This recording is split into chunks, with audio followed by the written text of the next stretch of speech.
Good morning, everybody. Dr. John Willardsen here with Memo Hea, and we've got a great show together today for you. Today we're going to focus on a few things. Probably the number one question that we get asked is the cost for the procedure. So when a patient calls in and they're calling in for the first time, the number one thing they want to know is how much does it cost?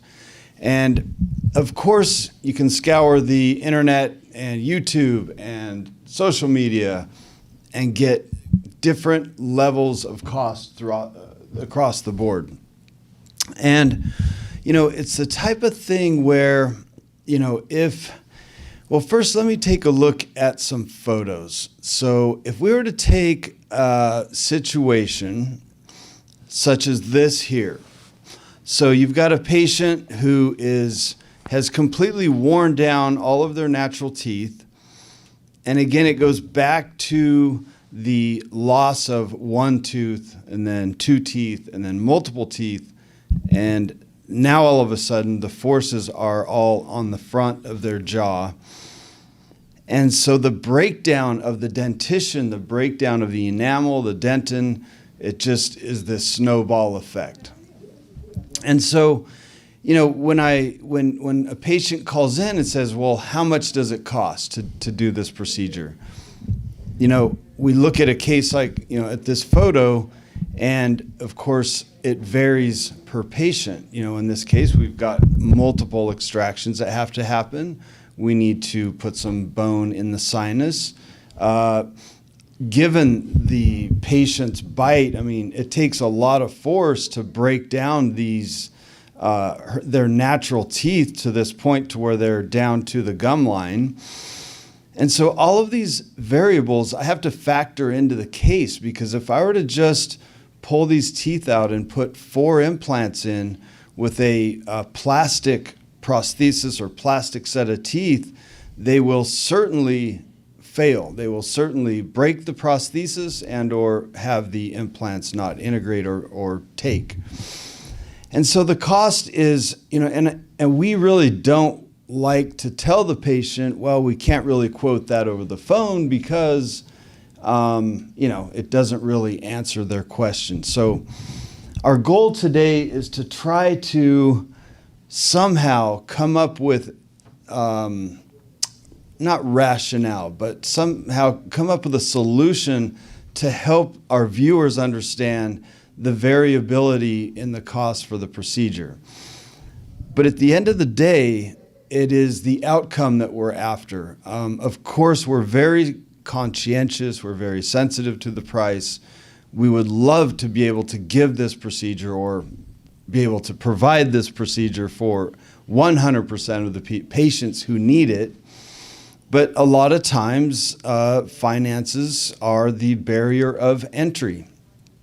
And so with that barrier of entry, it then falls on to the, not the expectations, but, the patient's goals, what is it that they want? What kind of quality of life do they want to have? Wearing dentures is certainly a very poor quality of life. If we have patients who are wearing upper and lower dentures, their quality of life drops significantly, and their ability to, like we've said in other live streams, it affects everything from the moment they go to bed to when they wake up and then throughout the day. So wearing a denture or removable prosthesis, even if it's a partial, affects them tremendously throughout the day. A lot of times they become accustomed to it, they get used to it, but ultimately it's not an ideal situation. And if we could give them a set of permanent teeth that they could wear and let them do a test drive on that, they would certainly find the means to solve the problem and get a permanent set of implants. So, yeah. And just to add to that, Doctor, I know we were planning for this live stream and we talked about the cost of dental implants. And so I was kind of scouring the internet and I found an article by, that was published at Forbes.com by Ann M. Russell. and it's been fact checked and everything, and that's what it's about. It's called the cost of dental implants. Yeah, how much do dental implants cost in 2024? It was updated in January of this year. So pretty recent, yeah. Yeah, pretty recent. And the first thing that it says that I like here, it says no two dental implant procedures are the same. So it's the very first thing that they want to cover is, before we start with the price, understand that it's not the same for everyone. No, right. And so that's a big part. And they interviewed plenty of DDS like yourself that are placing implants. Hopefully they interviewed some patients too who have been through the process and maybe can shed some light on, the cost, and also, what they get versus, what they're promised and what they ultimately get. Yeah. And how that feels as a value, as an investment. Yeah, of course. I mean, they didn't, but I'm not opposed to sending him an email and giving him that as a suggestion and sending him a few of our patients. I mean, yeah, we could probably do that. But yeah, just kind of diving more into it, it talks about different things that come into play, like a comprehensive dental exam, including a 3D imaging, or in our case, a CT scan, right? If there's any extractions of problem teeth, if necessary, also like we talked about infection, the installation of dental implants, and then also how many of them are required, right? Which is a big part. And then placement of like hardware or anything like that, and then quality of that as well. And then fabrication of the dental crown or the prosthesis in our case, and then also the placement of the crown. And we'll link, once the live stream is done, we'll link this article in the description so that viewers can see this. Reading this, basically everything that we've been talking about for the last however many months we've been doing the live stream as far as the price and why we can't fully quote a price. We can't be like our competitors that you see all on 4 as low as $300 a month. Exactly. Because that's clickbaiting and overpromising something that probably 15% of people are actually candidates for. Yeah. Right? Yeah, so if we were to just kind of look up and do a quick Google search, cost of dental implants, you can find them $14,990 per arch. How in the world can you quote or put that sort of a fee out there as because what happens is you see that fee and you see that quote and you think, oh wow, so I'm going to get all of my teeth replaced for $15,000. But a lot of times, patients have visualized, and this is just an example of a case that is very unique and specific for the desires and the needs and the wants of the patient, which are not factored into that $14,990, right? They're just kind of throwing that number out there. And I can certainly tell you that for that price, they're getting 4 implants. That's it. They're not getting any more than that. Plus, they are certainly only getting a plastic prosthesis or plastic set of teeth. Whereas a case like this, and I know it's on a model, but this looks, feels, and reacts more like a natural set of teeth. But it's absolutely impossible to charge $14,999 to do this sort of work, both in technique, surgical technique, grafting, implant positioning. There's so many variables, plus the cost to design and develop and know how to develop and create a set of teeth or prosthesis that looks like this and functions like this. And there's just no way that you could possibly, it's such a deceitful thing to put that number out there. And that's why we don't do it. We don't put a number on our website and say, okay, this is how much it costs, right? Because it's just too difficult to put a number on there without meeting the patient, looking at the CT scan, determining what exactly it is that the patient wants. what kind of budget are they working with? And we always try to find the most ideal solution for that patient's budget and solve as many problems as we possibly can. Because when patients come to us, they bring lots and lots of problems with their mouth. And so, what is the lowest, the best, I don't want to say price, but what's the best investment for them to solve those problems? And that's always my goal, so that at the end of the day, once this case is completed and finished, A, I've solved the problem, B, I've done it in a means that makes it so that the patient is able to do it. Is it, and it is an investment. Again, I talk about how it's as if we're replacing, an appendage, right? And it's a very important appendage. It's one that we use every, moment of every day. I mean, whether it's speaking, eating, our self-confidence, chewing, smiling. And so to reestablish, rebuild, and reconstruct that area of the body and then put it on a price tag of $14,999, that's absolutely impossible to do. But of course, that's what's happening in the marketplace, right? Yeah. I mean, that is how these corporate implant centers are staying alive, because they do one procedure on every single person and try to fall within a range. They try to get as much as they possibly can, but they do the same thing on every single person. So, well, to add as well, Doctor, Dane, your son, and Dane's been on the stream quite a bit. Right. We kind of look at like the back end, all the finances. Mm-hmm.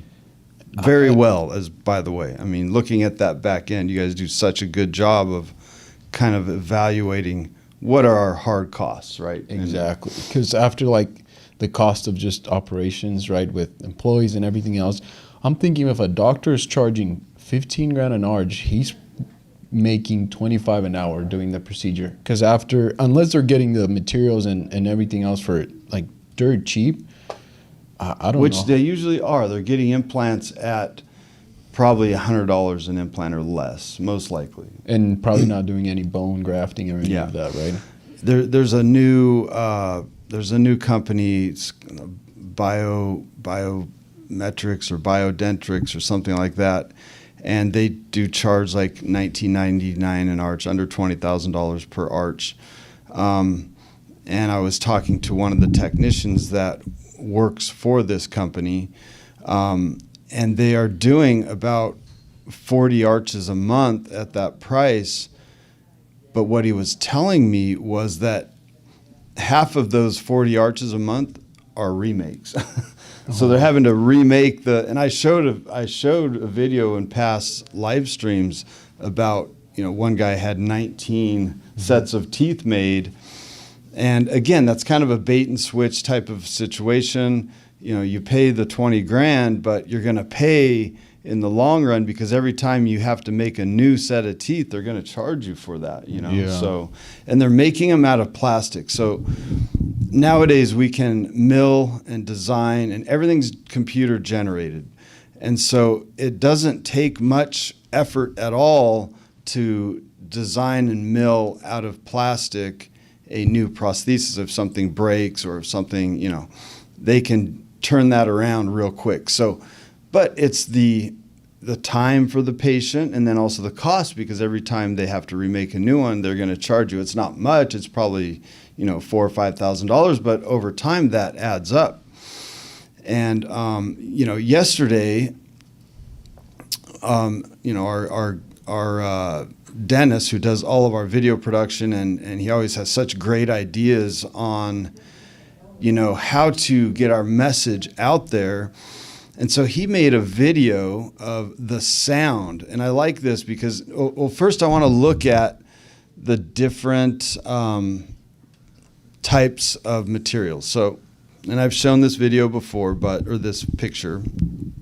So here we have a case that, and this is not my case. This is a case I picked up from the Smile Implant Center or Dr. Tyke years ago. I don't even know what, I think this was back in 2018 or something like that. But so just looking at this case in general, she has implants, but no thought whatsoever behind the overall mouth, right? I mean, we look at the upper jaw, there's no thought behind the periodontal disease, behind the restorative work, the dentistry that she's had, whether it's crowns.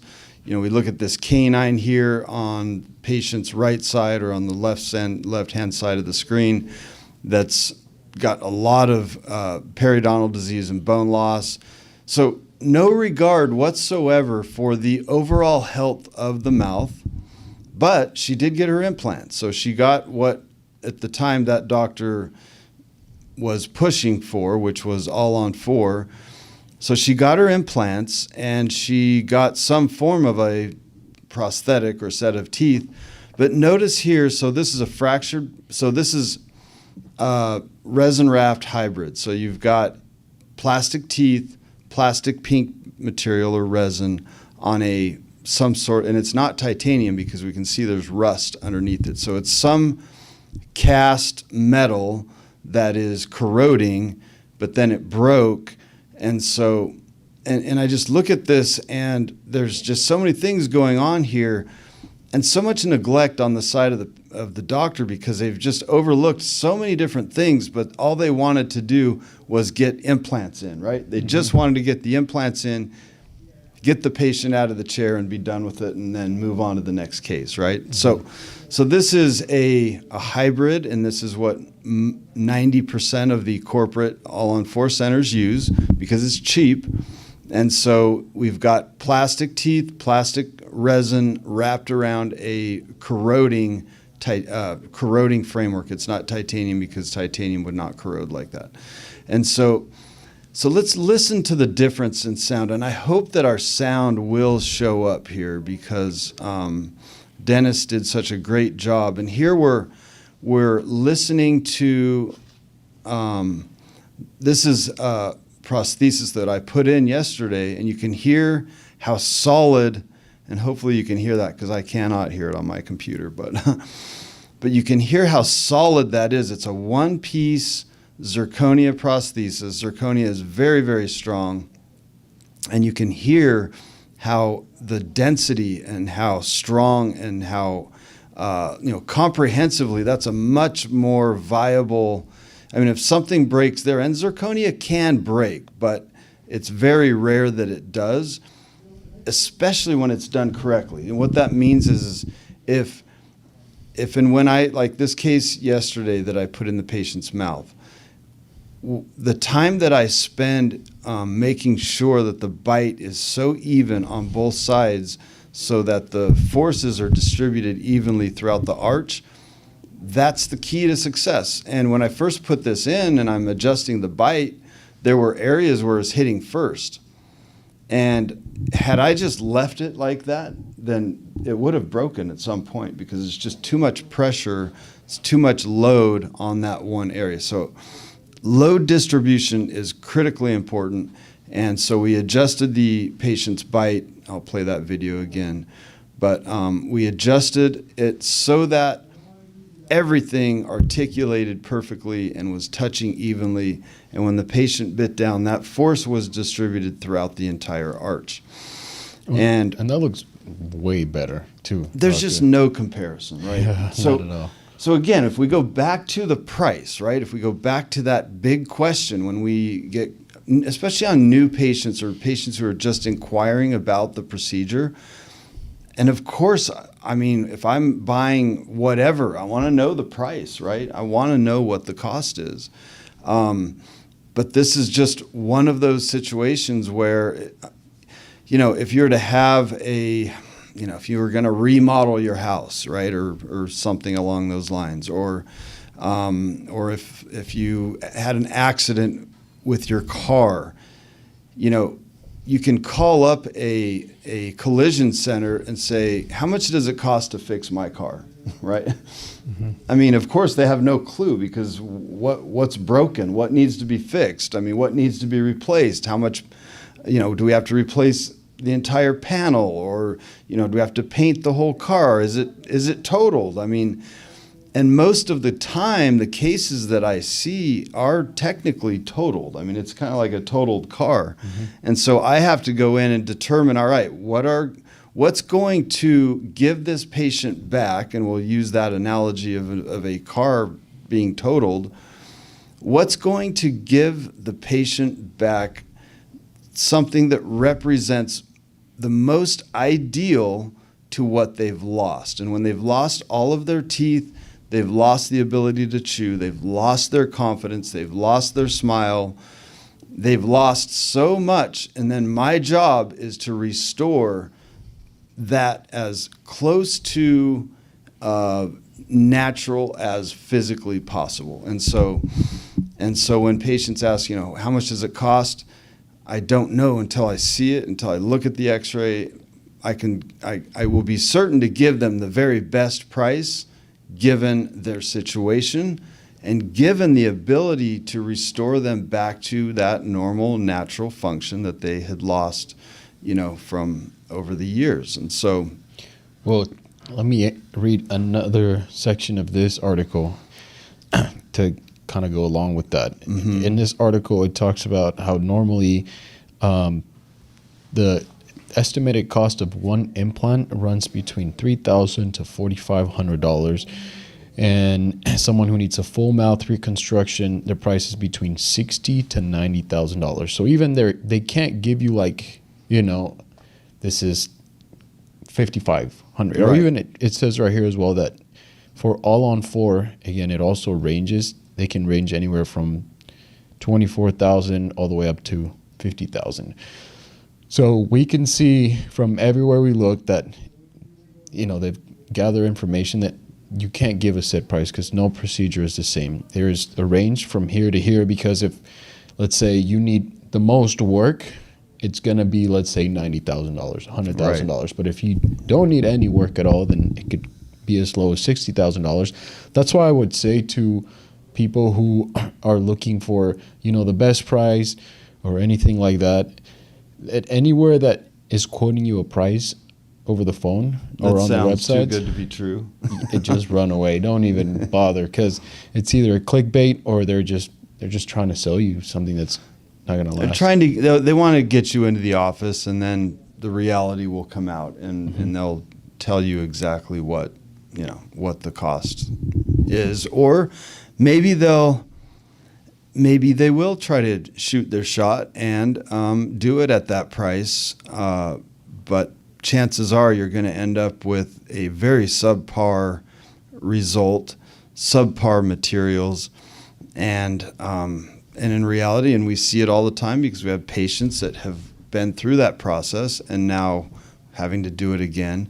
And so it's worth it to A, do your homework, and B, don't base your decision only on the cost, So going back to the sound, right? So the sound of the zirconia prosthesis, which is, hopefully you could hear that on the live stream. But now this is a resin wrapped gold framework. So this is an old case. This case is probably 20 years old. And this framework is called a Montreal framework. So it was but prior to zirconia and milling and all the CAD and exocad and all the stuff that we have nowadays to restore these cases, this was kind of the standard. This was the gold standard, we will say. In fact, you can see it actually is a lot of gold in the prosthesis itself. We weren't even using titanium resin wrap frameworks. We were creating a framework out of gold, cast gold, and then we would wrap the denture teeth and resin into that. So this is actually a very high-end resin wrapped framework, but it's old because I took it out 10 years or more ago because we replaced it with zirconia. So, but if we listen to the difference here, hopefully you can hear that, but it's much less dense. These are plastic teeth with plastic. The pink is also plastic. But because it is a Montreal framework and the design underneath, and you can see how underneath that's all supported by the metal or the gold. So this prosthesis was in the patient's mouth. I think it was in for probably 10 or 15 years and never broke, never ever did a tooth fracture off. But that's because of the design of the framework, the Montreal framework. So, but that is long ago. That's nobody's doing that anymore. But it's just the difference. The reason for this is just so you can hear the difference in the sound of the material and how dense the zirconia sounds versus plastic in this case. So, and again, that's where materials really make a difference. And so, to end up with results where, we've got cases like this where the teeth. And the reason that this is so broken down is because she's missing quite a few teeth, and then here's the final, the zirconia in the mouth, and then here's the after. So again, to go from this situation or here and get to here, how can you put a price on that?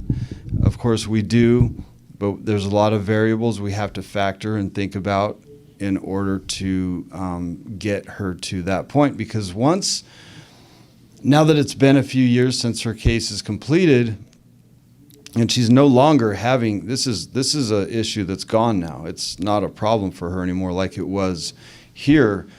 And she had lived with this situation for many, many years, longer than necessary, right? Like she just kind of dealt with it and just accepted it as being normal for so many years. But in reality, we could have gotten her into this, gotten it fixed a lot sooner had she taken the initiative, which she did, and ultimately was very pleased with the outcome. So the price is always a factor. It's always something to consider. It's always important to get the best price you can, but more importantly, get the best quality that you possibly can. And understand, and hopefully our videos and our live streams and our YouTube channel arms you with enough information so that if you go in for a consultation, you are armed with knowledge, right? And you can't don't just accept whatever is being thrown at you, and that's usually an all-on-4. So if in a case like this where you've got sufficient bone, you have plenty of bone, it's nice and solid, you can have 6 implants, it's got all of the factors that there's no reason that you should be accepting 4 implants. And so, I hope that this channel and the information that we're giving arms the patients with the ability to make a really rational decision, Yes, and I have a comment to read for you, Dr. Willardsen, and I think this is interesting. It says, as I understand it, implants are not considered a specialty in the state of Missouri, which says to me that any dentist who desires can perform an implant surgery. Now, that being said, how do you actually find out about the experience and the training of these people? Wow. Love that question. You can't. Unfortunately, you can't. And again, that's why I say the system is broken. You're right. And some dentists are really good at it, but you've got to do a lot of cases. You have to do a lot of cases surgically and prosthetically in order to really own the procedure and own your failures, own your successes. And if you have a failure, know how to get yourself out of it and know how to, because at the end of the day, our goal is to do no harm, is to not, when I do a case and I start a case, when I take that patient to completion, and that to completion means that they're happy with the outcome. I've restored the phonetics the way it sounds. I've restored the aesthetics the way it looks. I've restored the functionality, the physiology, and how the mouth functions. I've restored the biomechanics, how the mouth works. I've restored as close as possible the architecture of the soft tissue, the hard tissue, the teeth, and that's where putting a price tag on all of these variables and factors, if the doctor is serious about what they're doing and is serious about giving you the very best outcome, then of course price is an issue, but it's not going to be the number one issue.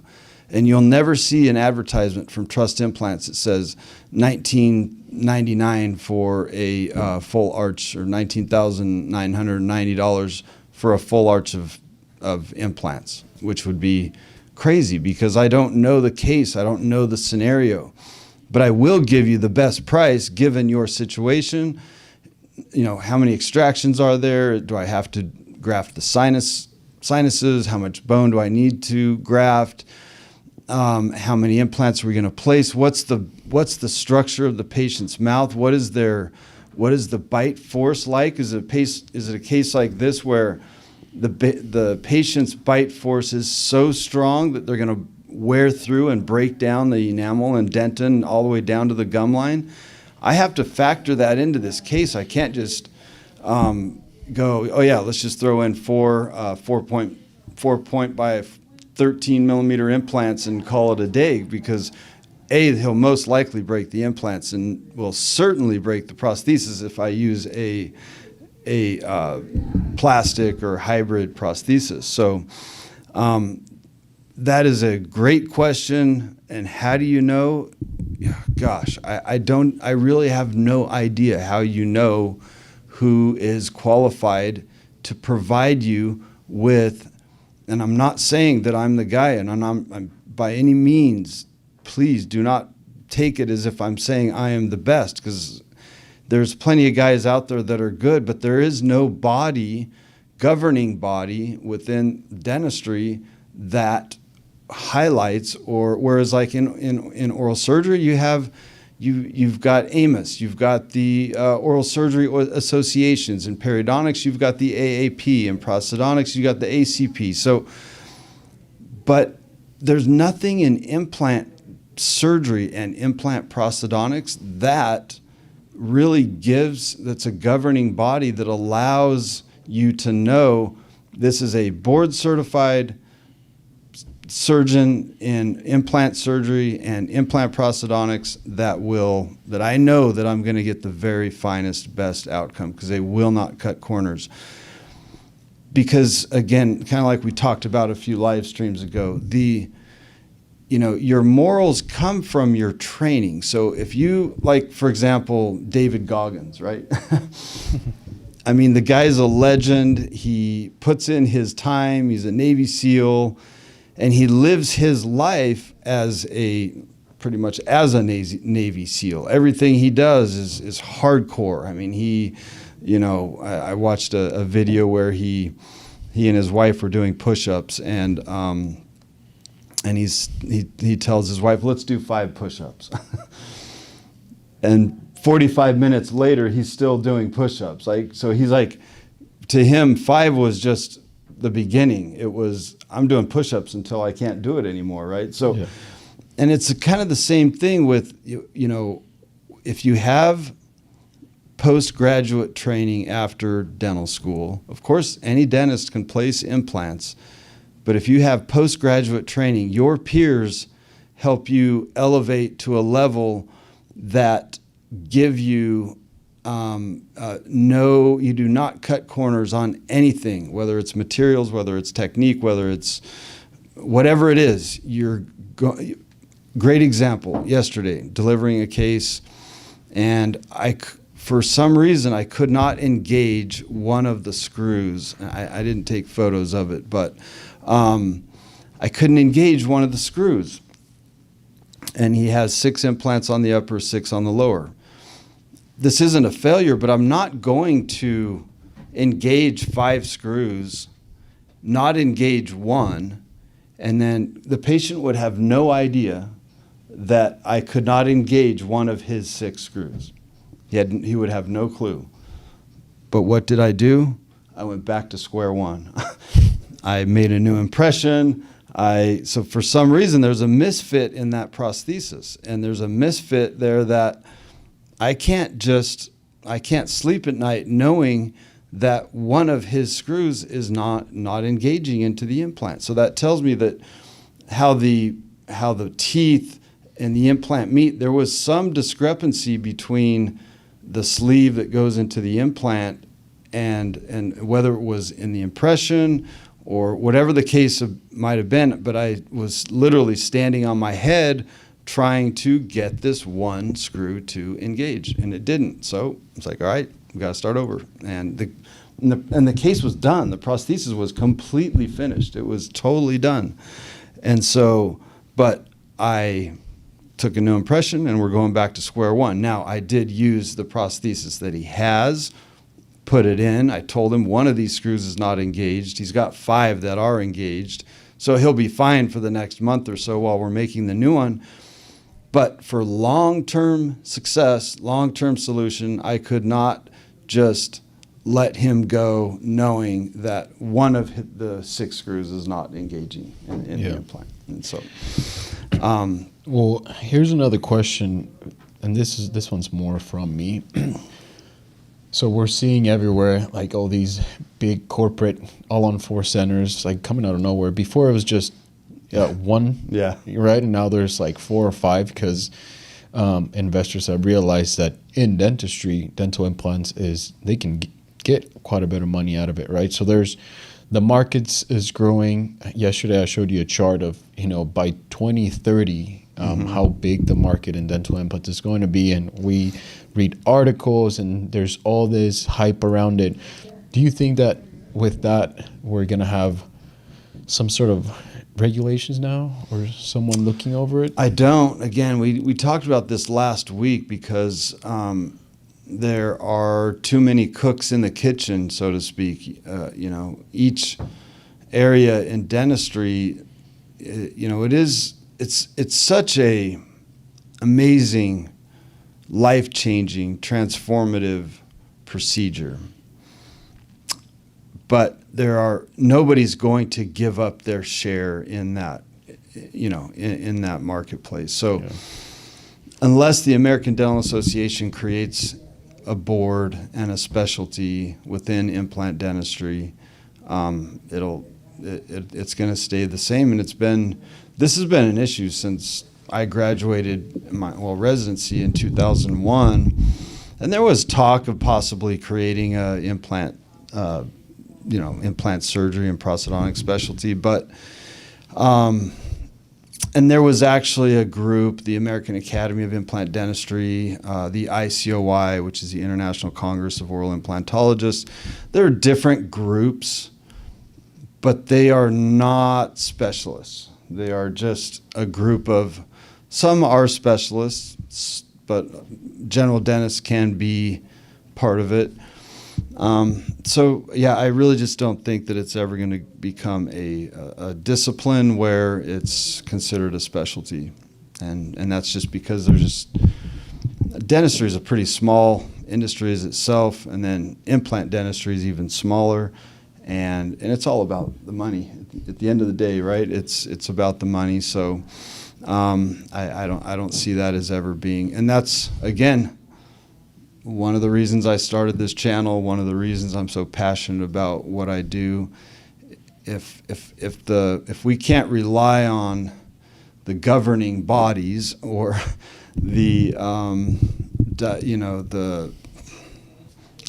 political aspect of the industry, at least we can provide some truth to generate trust for patients. And, so we can uncover the truth, right? And let patients know as far as we possibly can, what's the truth and what is going to be the best thing for them and what to look out for when seeking out these procedures. And, again, we're talking about things that most people don't really care about, but unless they need it. And so, and I say that all the time, but it's true. And, for example, a good friend of mine who needed an extraction and a bone graft and an implant and so on and so forth, because he's actually leaving for his mission for 3 years. He's going to be one of the mission presidents. So, and he leaves June 19th. And so he had gone to his general dentist, and the general dentist, he had to have a tooth pulled. And the general dentist was like, well, you've got to pull the tooth, and then you've got to wait 3 months or 4 months, possibly 6 months for healing. And then you can place the implant, and then you've got to let that heal for 6 months. And but he leaves for Peru in June. He doesn't have time to wait for the standardized techniques that are kind of people are following. And so I had him come in. I looked at the case, and not that I'm anything special, but I can visualize, okay, I can extract this tooth, bone graft, I can engage the implant enough to where I can, I'll have him done before he leaves, basically, because I've seen so many different types of cases, and I wish I had his x-ray here because I'd show you exactly what I did. But we extracted the tooth very carefully. I prepared the hole where the implant goes into very carefully, under-prepared the hole, so I got nice rigid fixation of the screw, did proper bone grafting, and got good primary closure. So I am 100% certain by the time he leaves, give me 6 weeks of healing, I will be able to load the implant, put the crown on, and he can go to Peru for 3 years. Because his concern was that he'll, be in Peru and this thing blows up and, who knows what. So he wants to have his whole mouth like just dialed in before he takes off for 3 years and is kind of stuck down there. So, yeah. I mean, just an example of, we follow all of the rules, but we also adapt according to the desires, the needs, and the will of the patient. On the contrary, there are cases where patients are promised teeth in 24 hours, and I look at, I'll see them as a second opinion. They've seen some of these teeth in 24-hour facilities or corporate centers, and I look at their x-rays and I'm like, that is crazy, because there's no way you're going to load these implants in 24 hours and then expect to have success, right? Yeah. Because they need more healing time. They need more, grafting. And so again, it's all very case dependent and case specific. So there's no one arrow that solves everything, right? And so just a couple of examples of, you have to navigate each case individually, and so it's important to know how to do that and when to do that. No procedure is the same. I think we're going to use that as our motto from now on. Yeah, exactly. That's true. And so last week we talked a little bit about, and then we'll finish up here, but we, let me see if I can pull up that image. Where is it? Let's see. No. Oh yeah. And this is again a case where we're having to remove implants because of length, which goes into, also goes into, if I'm using really short implants, I mean, you have to know the anatomy. You have to know what's going to work long term. In this case, the doctor used these tiny little 10 millimeter implants, but ultimately they all failed. They were too short. And so, but what I wanted to show was, let's see here. Not that. Hold on just a second. Let's see. Well, so here's an all-on-4 X-ray, but notice how short those implants are. They're tiny. So again, case planning, very important. these should be at least 11 and a half, 13 millimeter implants. One, because he's got plenty of bone, so there was no reason to just place these short little implants, because eventually this too will fail because the selection of the implant length was not appropriate. Oh,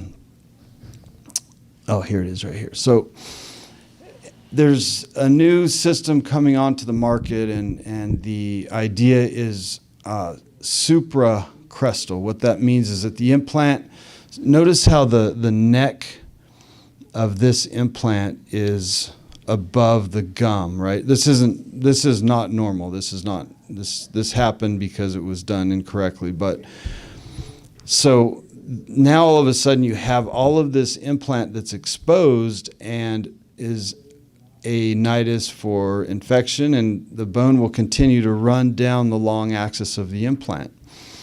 And then there's this new system coming out onto the market where it's designed to be a supracrestal. So the implant is designed to stay above the crest of the bone or above the gum, which again is a horrible design because it's going to run down the long axis of the implant. So I can't imagine placing implants and leaving, where did that picture go?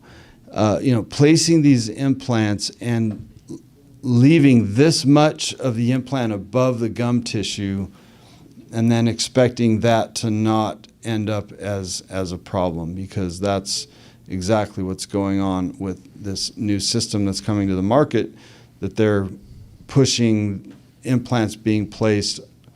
We go subcrestal, meaning below the bone and below the tissue, and these are promoting above the tissue, above the bone, or supracrestal. So implant selection, plus there's nothing to back this up. There's no data to back this up. There's nothing that's saying, yeah, this is the way to do it.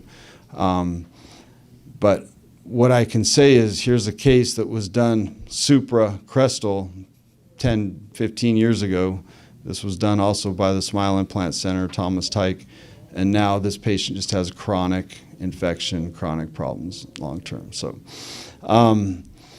anyway, so that's just a few little ideas there, concepts. And talking about materials with the zirconia, we kind of listened to the sound, the density of the zirconia versus the plastic, which does not have that same density and sound and has a failure point, which is the plastic itself is the failure point. The framework's not going to break, but the plastic breaks off of there. So, but anyways, just to kind of finish up here, so over the weekend, we ended up going out to Montana, went snow biking, and it was my son, both my sons actually, and then one of their friends, Eric. You know Eric, right? Yeah. And as we're riding out in the snow and just having this wonderful time, and this goes into a little bit of the spiritual side of things, but we're out, we're riding, just having a blast. And then within minutes, what turns into such a wonderful time turns into a very stressful situation. And so I, ended up falling into a tree hole, and, I was stuck in this tree hole, and I was stuck in there for a good hour at least. And the bike was completely buried in snow. And it was, I don't know if you've ever been in a situation where you are so powerless. Like, there was no amount of, obviously I don't have the strength, but there was no way I was moving this with snow on top of it, probably 450-pound machine off of me, out of the tree hole. The tree well, it was above my head. So the tree well, what happens with the tree well is as it snows, the snow kind of falls this way, but then where the tree is, there's a well that the snow doesn't go into. So it's basically a hole. Mm-hmm. And we actually probed the snow, and the snow was 7 feet deep. Oh my God. And so I was stuck in this tree well, and I don't know if you've been in a situation where you had to pray with all of your might, like, God, how in the world, please just help me get out of this situation. Help me to figure out a way to get this bike off of me and get this, because I was by myself because the other guys had kind of taken off and gone in a different direction. All we have is radios. And so I'm radioing to my son, Seth, I'm stuck. And he's like, well, where are you? I'm like, I have no idea. I don't know where I'm at. I'm in the mountains here somewhere. I'm probably a good 500 yards from you, but which direction, I couldn't tell him where to go or what to do or how to do it, So my point is there are so many times where we feel so stuck, and like the only thing I could do was pray. The only thing I could do was ask God, please help me figure out a way to get out of this situation that I've gotten myself into. And I know that there are often times where I don't care what it is, whether it's at work, whether it's in relationships, whether it's financial, whatever the case may be, we get ourselves in situations where we are completely powerless, and I'm saying this because this is what happened to me, and I just wanted to share this because, but I really did feel a sense of that God was going to help me. And ultimately, of course, we got the bike out and things turned out okay. But I was actually kind of grateful for that lesson because it really, because I was stuck in that situation, I had to dig really deep in order to plead with God to help me to get out of that situation. It's 18 degrees outside. I'm covered in snow. Now that I'm not riding and moving, starting to get cold. My gloves were completely frozen. In fact, I think I got frostbite on my hands because I got all these dots on my hands from something. But I was actually grateful for the situation because it really kind of helped me again realize that we're not in charge. God is in charge. He is the one who allows us to maneuver and to, whether it's in my practice or, whatever the case may be, whether it's in your job, whether it's with your family, God is the one who allows us to, with all of our successes and our failures, because with our failures we learn things. And when we get in situations where we're just completely stuck and we feel like we have no way out, and I prayed with all of my might, like, please help me get out of this situation. Because at the time it felt like a very precarious situation. But ultimately my son Seth came, found me. It still took us about an hour and a half to get the bike out of the tree well. But, it was that moment where I was by myself, stuck in a tree well with this motorcycle basically on top of me, where I'm like, God, I need your help. I need your help now. And not to that extent, but, I don't know if you've ever had situations like that where you just feel like, where you're completely powerless and you just need, that extra help from our higher power or God, so. Yeah. And, we see this oftentimes with patients.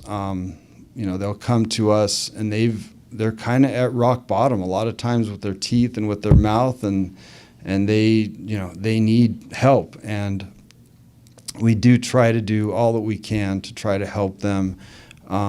Once we do help them, it is a life-changing procedure. And I don't mean to bring this back into dentistry, but there's so many times in different scenarios where we feel like we're just stuck. And with prayer and with faith and with turning our hearts and our minds over to God and really trusting in Him, He always pulls through for us, and He helps us to get out of these very precarious and difficult situations. Yeah.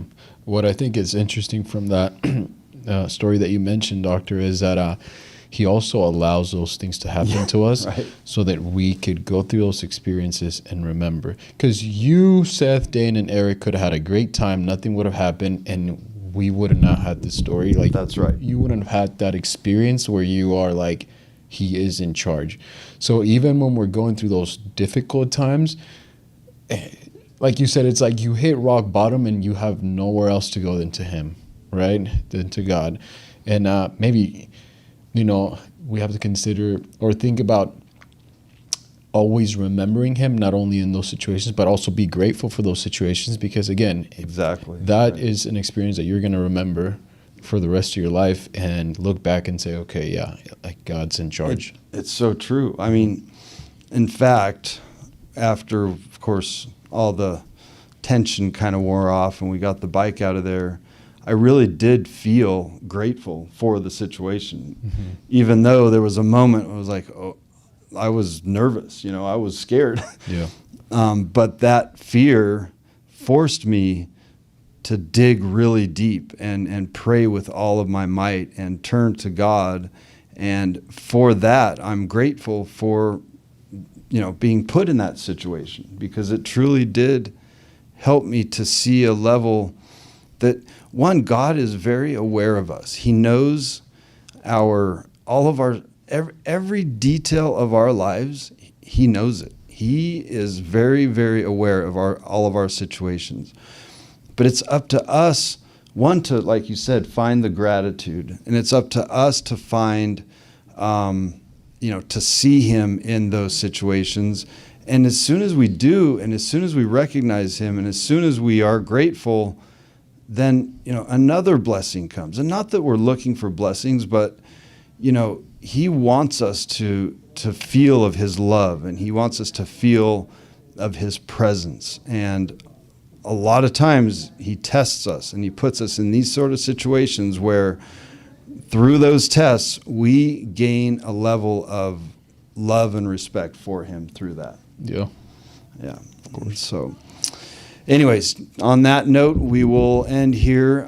We appreciate all of our viewers. We want to give more than just talking about teeth, and we will try to share some of our thoughts and experiences. Both, Memo has a lot of experience. It will get up on the tube, and you'll be able to watch it. So I'm Dr. John Willardsen, trustimplants.com, here with Memo Hea, Trust Implant Partners. And have a wonderful week, and we will see you next week.